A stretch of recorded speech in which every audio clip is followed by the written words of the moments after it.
So ఇప్పుడు parotta, yes అండి, paneer stuffed parotta. అవునండి. సో మనం జనరల్గా అంటే కొన్ని రకాల పరోటాస్లో జస్ట్ ఊరికే పన్నీర్ కూడా కొంతమంది యాడ్ చేస్తూ ఉంటారు కదా రాజు గారు. ఎస్, సో ఇక్కడ ఏంటి మనకి ఎక్కువ మెయిన్ పన్నీర్ ఫ్లేవర్ అనేది తెలుస్తుంది. పన్నీర్ క్వాంటిటీ కొంచెం ఎక్కువగా ఉంటుందండి దీంట్లో. ఓకే, చాలా టేస్టీగా ఉంటుంది. అంటే కొంచెం దానికంటే లైట్ టెంపరింగ్ లాగా ఇస్తాం కదా, సో ఆ ఫ్లేవర్స్ కూడా యాడ్ అయ్యి చాలా బాగుంటుంది. ఓకే ఓకే మరి పన్నీర్ స్టఫ్డ్ పరోటా తయారీకి కావాల్సిన పదార్థాలు ఏంటో ఒకసారి చూద్దాం. పన్నీర్ స్టఫ్డ్ పరోటా తయారు చేయడానికి కావాల్సిన పదార్థాలు: గోధుమ పిండి 1 కప్పు, పన్నీర్ తురుము 1/2 కప్పు, తరిగిన పచ్చిమిరపకాయలు 2, జీలకర్ర 1 టీ స్పూన్, ఉప్పు తగినంత, తరిగిన కరివేపాకు కొద్దిగా, జీలకర్ర పొడి 1 టీ స్పూన్, నూనె 2 టేబుల్ స్పూన్లు, నెయ్యి 2 టేబుల్ స్పూన్లు, కొత్తిమీర కొద్దిగా. స్టార్ట్ చేద్దామా రాజు గారు? ఓకేనండి. సో ఇక్కడ ముందుగా నేను పిండి రెడీ చేసి పెట్టానండి. సో ఇది గోధుమ పిండిలో ఉప్పు కొద్దిగా నూనె వేసి తగిన నీళ్ళు పోసేసి ఇలా పిండి రెడీ చేసి పెట్టుకోవాలి. కొంచెం ముందు చేసి పెట్టేసుకుంటే కొంచెం మనకు సాఫ్ట్గా వస్తుంది. సో మనకు కొద్దిగా స్ప్రెడ్ అవడానికి ఈజీగా ఉంటుంది. సో పిండి ready. Okay, so stuff ready చేసుకుందాం.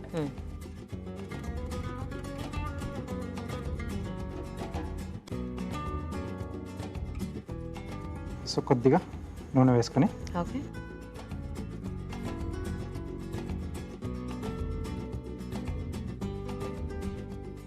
సో దీంట్లో కొద్దిగా జీలకర్ర, ఓకే, సన్నగా తరిగిన అల్లం, తరిగిన పచ్చిమిరపకాయలు,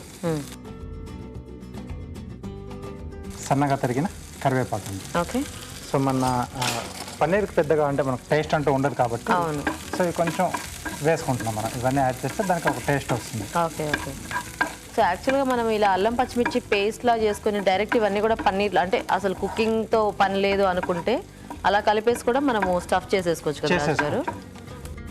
ఓకే, సో ఇంతవరకు ఓకే. సో ఇక్కడ స్టవ్ ఆపేసేసి దీంట్లో పన్నీర్ తురుము, ఓకే,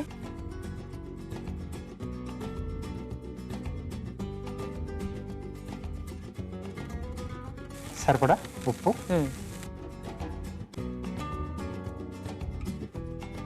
కొద్దిగా జీలకర్ర పొడి, ఓకే,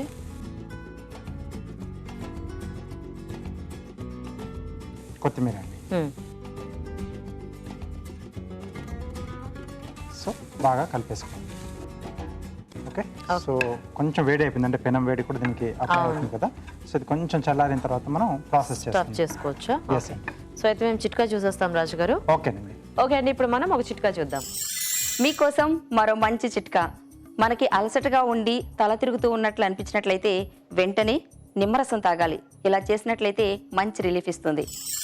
ఓకే అండి, చిట్కా చూసారు కదా, సరిపోతుందా రాజు గారు? ఓకేనండి.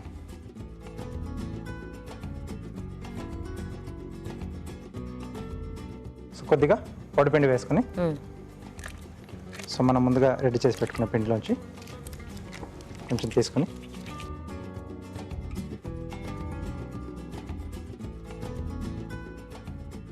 సో మధ్యలో స్టఫ్ చేసుకోవాలి.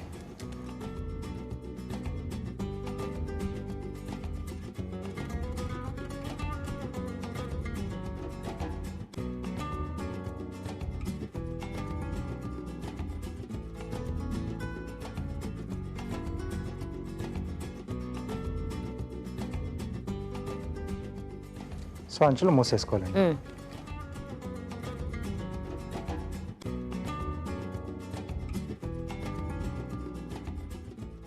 ఓకే,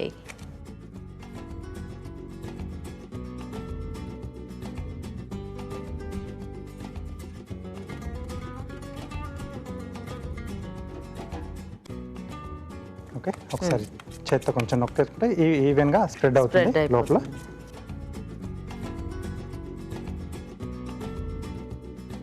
సో పొడిపిండి అప్లై చేసి పెనం పెట్టి పెట్టేసుకున్నాం.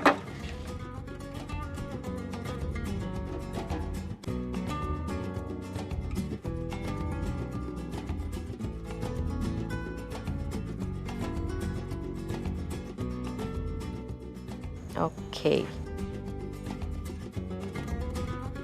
సో ఇది కొంచెం వేడి మీద ఉండి మనం స్టఫింగ్ చేసేసినా కూడా కొద్దిగా వేడికి బయటకు వచ్చేస్తూ ఉంటుంది కదా రాజు గారు. అవునండి. సో కాబట్టి స్టఫింగ్ కాస్త చల్లారిన తర్వాత మనం చేసుకుంటే బయటికి రాకుండా కొంచెం నీట్గా అందులో నీట్గా ఉంటుంది. సో ఒక్కోసారి అంటే మనం ఇక్కడ దీంట్లో పచ్చిమిరపకాయలు తర్వాత అల్లం ముక్కలు కూడా వేసాం కదా, సో అవి తగిలినా కొంచెం బయటకు వస్తూ ఉంటుంది కొంచెం. అదే ఓకే, అంటే మరి వేడి వేడి స్టఫింగ్ పెట్టేస్తే కూడా అప్పుడప్పుడు కొద్దిగా మొత్తంగా బయటకు వచ్చేస్తూ ఉంటుంది కదా వేడికి. ఎస్.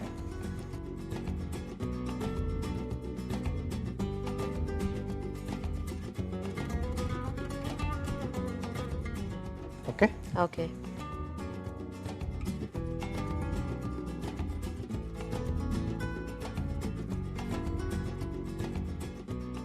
కొద్దిగా వేగిన తర్వాత సో టర్న్ చేసుకొని అక్కడ మనం నెయ్యి అప్లై చేసుకుంటాం. Okay okay. సో ఇది నెయ్యితో కానీ లేకపోతే పరోటా కాబట్టి వెన్నతో కానీ బటర్ చాలా బాగుంటుంది. అండ్ ఇవి ఎలాగో మనకి అంటే ఉట్టివే మనము తినేస్తూ ఉంటాం కాబట్టి చక్కగా ఈ టేస్ట్ కొద్దిగా వాటికి యాడ్ అయినా ఇంకా బాగుంటుంది. ఎస్.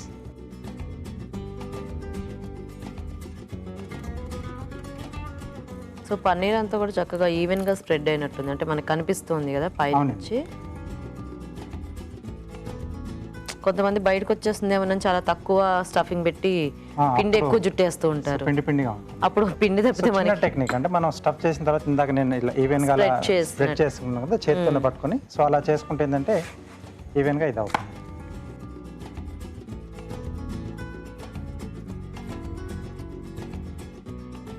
సో పరోటాస్కి దేనికైనా కూడా మంచి పెరుగు కాంబినేషన్ బాగుంటుంది కాబట్టి సో ఇది కూడా పెరుగుతో ఉంటేనే బాగుంటుంది. కొన్ని చట్నీస్ కూడా తింటూ ఉంటారు కదా కొంతమంది, అంటే రెడ్ చట్నీస్, అది అది ఇంకా సో మెయిన్ అయితే పెరుగు అనేది బాగుంటుంది. పెరుగు కొంచెం సైడ్ లో మామూలుగా ఏదన్నా ఆనియన్ కానీ లేదా మనం తీసుకున్న అన్నంలో తీసుకున్న కొంచెం పచ్చడి ఆవకాయ కూడా తీసుకుంటాం, అదే ఆవకాయ పచ్చడి, అది కూడా చాలా బాగుంటుంది. ఓకే, సో రెడీ అయిపోయిందండి. Okay.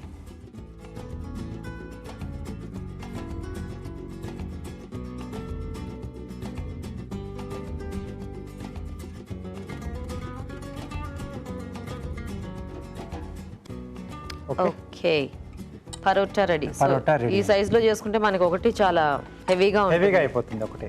Yeah, nice. So carving ఏంటి రాజు గారు ఈరోజు?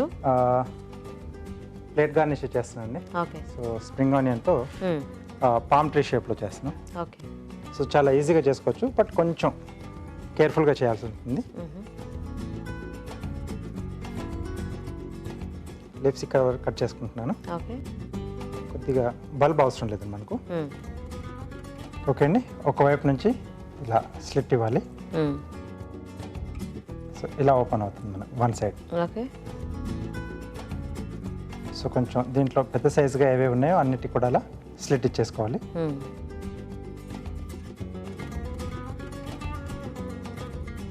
సో తర్వాత ఒక్కొక్క లీఫ్ని కొంచెం ఇలా ఓపెన్ చేసేసి నైఫ్ ఈ బ్లంట్ ఏరియా ఉంది కదండి, ఓకే, సో అటువైపు పెట్టేసి కొంచెం ఇలా రబ్ చేయాలి ఒకదాన్ని 2 or 3 times. ఓకే. సో కొంచెం అలా బెండ్ అవుతుంది ఇలా. సో మిగతా వాటిని కూడా అలాగే చేసుకోవాలి. ఓకే. అంటే కొంచెం మామూలుగా ఇట్లా గట్టిగా అనొచ్చా రాజు గారు దాన్ని? లేదండి, ఊడొచ్చేస్తుంది. అదే.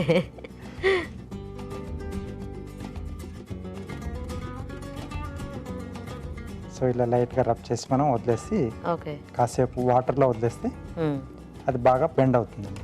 ఓకే. సో నేను ముందుగా చేసి పెట్టాను. సో ఇలా వచ్చేస్తాయి అన్నమాట. సో ఇలా బెండ్ అయిపోతాయి సైడ్స్.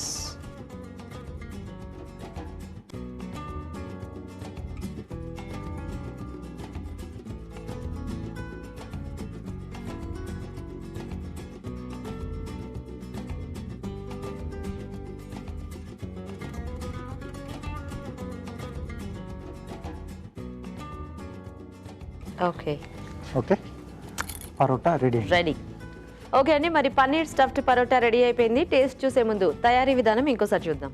పన్నీర్ స్టఫ్డ్ పరోటా తయారు చేసే విధానం: ముందుగా గోధుమ పిండిలో ఉప్పు, కొద్దిగా నూనె వేసి తగినన్ని నీళ్లు పోసి చపాతీ పిండిలా కలుపుకోవాలి. ఒక పాన్ లో నూనె వేసి జీలకర్ర, తరిగిన అల్లం, తరిగిన పచ్చిమిరపకాయలు, కరివేపాకు వేసి వేయించాలి. ఆపై స్టవ్ ఆపి పన్నీర్ తురుము, ఉప్పు, జీలకర్ర పొడి, కొత్తిమీర వేసి బాగా కలుపుకోవాలి. ముందుగా సిద్ధం చేసుకున్న పిండిని కొంచెం కొంచెం తీసుకొని చేత్తో ఒత్తుకొని మధ్యలో పన్నీర్ మిశ్రమం ఉంచి పరోటాల్లో ఒత్తుకోవాలి. ఆపై పెనంపై ఉంచి నెయ్యితో రెండు వైపులా కాల్చుకోవాలి. అంతే, పన్నీర్ స్టఫ్డ్ పరోటా రెడీ.